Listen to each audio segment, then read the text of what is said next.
जितने पूरे विश्व में लोग कथा श्रवण कर रहे हैं, देश विदेश में बैठकर भक्त इस पवित्र प्रांगण में बैठकर कथा श्रवण कर रहे हैं, वो अपने भीतर एक उतारिएगा। पुरुष और स्त्री में एक अंतर है।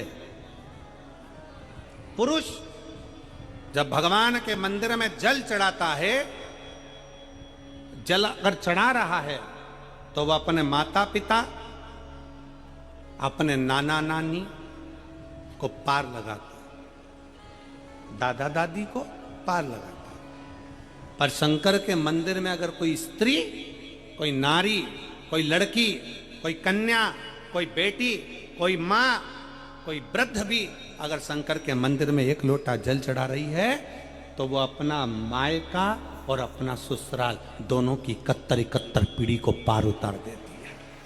और कितना सुंदर कहा माता पार्वती जी ने भगवान शंकर से अमरनाथ की गुफा में प्रश्न करते हुए कहा कि पुरुष भगवान की सेवा में लगे, भजन में लगे, मंत्र उच्चारण में लगे तो उसका फल पुरुष को प्राप्त होता है। पर अगर स्त्री, नारी अगर भगवान शंकर की आराधना में लगती है, शिव की भक्ति में लगती है, तो हे भोलेनाथ, उसका फल किस किस को मिलता है? शिव महापुराण की कथा कहती है, भगवान शंकर का चरित्र कहता है, पुरुष का करा गया पुण्य पुरुष को प्राप्त होता है। पर केवल भारत की भूमि पर एक नारी एक ऐसी होती है, स्त्री ऐसी होती है, जिसने अगर सोमवार का व्रत कर लिया, मंगलवार का व्रत कर लिया, तीज का व्रत कर लिया, चतुर्थी का व्रत कर लिया, छठ का व्रत कर लिया, पंचमी का व्रत कर लिया, नवरात्रे के व्रत कर लिए, कोई सा व्रत, कोई सी पूजन अगर भारत की भूमि हो, चाहे देश विदेश की नारी हो, अगर कोई स्त्री व्रत करती है तो उसका फल केवल स्त्री अकेली को नहीं मिलता, उसका फल उसके बेटे को, उसकी बेटी को, उसके पति को, उसके ससुर को, उसकी सास को और उसके मायके को, सबको प्राप्त होता है। ये नारी के द्वारा किया गया पुण्य का फल उसके पूरे परिवार को मिलता है, पूरे परिवार। शायद आप लोगों को मालूम है कि नहीं मालूम, हमें ध्यान में नहीं है, करवा चौथ का व्रत किसके लिए होता है? जम के बोलो जरा, इधर होता है कि नहीं होता छत्तीसगढ़ में? अरे जम के तो बोलो, होता है। किसके लिए करते हो? पति की लंबी उम्र के लिए, ठीक है। और ये पूरी दुनिया जानती है कि करवा चौथ का व्रत पति की लंबी उम्र के लिए होता है। पर कभी मौका मिल जाए तो एक बार गणेश पुराण को पढ़िएगा, और गणेश पुराण में और देवी भागवत में दोनों में स्पष्ट वर्णन आता है कि अगर स्त्री चतुर्थी का व्रत करती है, चाहे वो करवा चौथ हो, चाहे बड़ी चतुर्थी हो, छोटी चतुर्थी हो, किसी भी चतुर्थी का व्रत अगर स्त्री करती है तो उसके पति का तो उम्र बढ़ता ही है, साथ में उसके पुत्र का वैभव भी बढ़ता है, उसके पुत्र का वैभव भी बढ़ता है, उसकी संतान का सुख भी बढ़ता है। तो कोई ये विचार ना करे कि करवा चौथ का व्रत केवल पति के लिए होता है। शिव महापुराण की कथा कहती है कि करवा चौथ का व्रत अगर स्त्री करती है तो पति की तो उम्र बढ़ती है, साथ में उसके बच्चों का वैभव भी बढ़ता है। कोई व्रत अगर स्त्री करती है, नवरात्रे का व्रत कर रही है, नवरात्रे में उपवास रख रही है, उसका फल सबको मिलता है, उसके पूरे घर को प्राप्त हो, पूर्ण घर।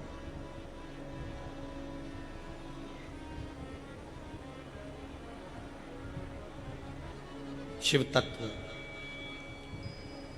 शंकर की अविरल भक्ति, शिव की उपासना। मंत्री से ज्यादा मंत्र पर भरोसा रखो, मंत्री से ज्यादा मंत्र पर भरोसा रखो, और संसार से ज्यादा मेरे महाकाल पर भरोसा रखो। तो नहीं मालूम कि गणेश जी कब फ्री रहते हैं? हमने कहा गणेश जी फ्री रहने का केवल एक समय होता है, एक टाइम होता है, एक पल होता है, एक घड़ी होती है। गणेश जी की सबसे पहली जो आरती हो, उस आरती के समय पर अगर धूप बत्ती जलाई जाए या गोबरी को जलाकर उसमें गूगल छोड़ी जाए, और गूगल छोड़ने के बाद गणेश जी का नाम ध्रुम वर्ण कह दिया जाए, तो गणेश जी को तुम्हारे घर की पूजा स्वीकार करना पड़ती है। बस वो समय हम जानते,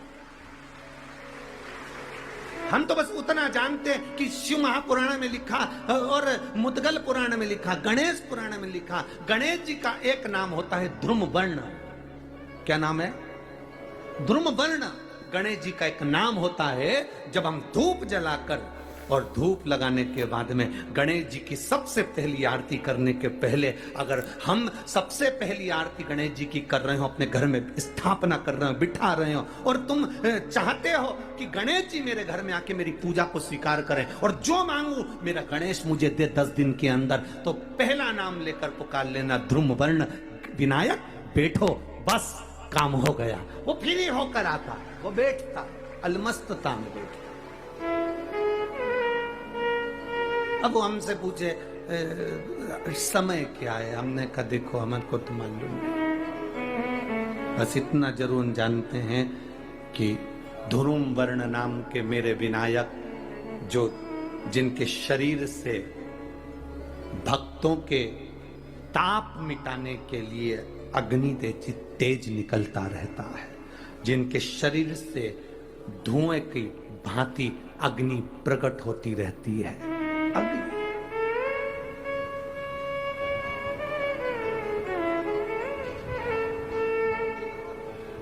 हम तो उनको पहचानते हैं जो दुनिया के ताप मिटाने के लिए प्रगटा, उनके शरीर से अग्नि धुआं तेज पुंज प्रकट हुआ। वो ध्रुमवर्ण विनायक साधारण, उसका केवल नाम उच्चारण कर कर भी अगर विराजित किया जाए, वो आया स्वीकार करेगा।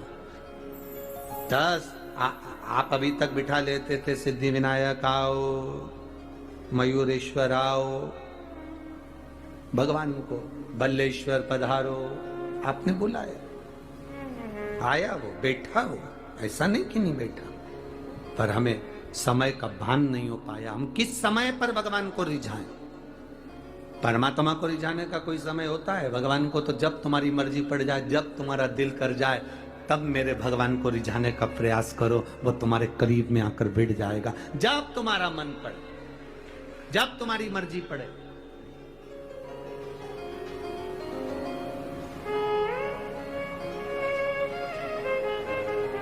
चतुर्थी का जो व्रत करने वाली होती हैं, जो चतुर्थी का पूजन करने वाली होती हैं, उनके भीतर का एक भाव होता है कि जैसे ही शाम का समय आए, चंद्रदेव का पूजन करें, चंद्र जब प्रकट हो जाए, कलश भर लिया, उसके नीचे आखा दाना रख दिया, चावल गेहूं जो भी आप रखते हो पूजन के लिए, ऊपर पात्र आदि रख दिया, जलाशय, फिर अपन ने घी का दिया लगाकर पूजन भी कर ली। तो जो चतुर्थी का पूजन करने वाली होती हैं, जो चतुर्थी का नियम व्रत धारण करने वाली होती हैं, बड़ी बड़ी चतुर्थियां करती हैं या उसका नियम धारण करती हैं, तो चतुर्थी का जो पूजन करती है वो किस चीज के लिए होता है? केवल संतान, पुत्र, परिवार, हमारा कुटुंब, हम जिस कुल में हैं, हमारा कुल वैभव की ओर बढ़े, संपदा की ओर बढ़े और उसकी आयु बढ़े,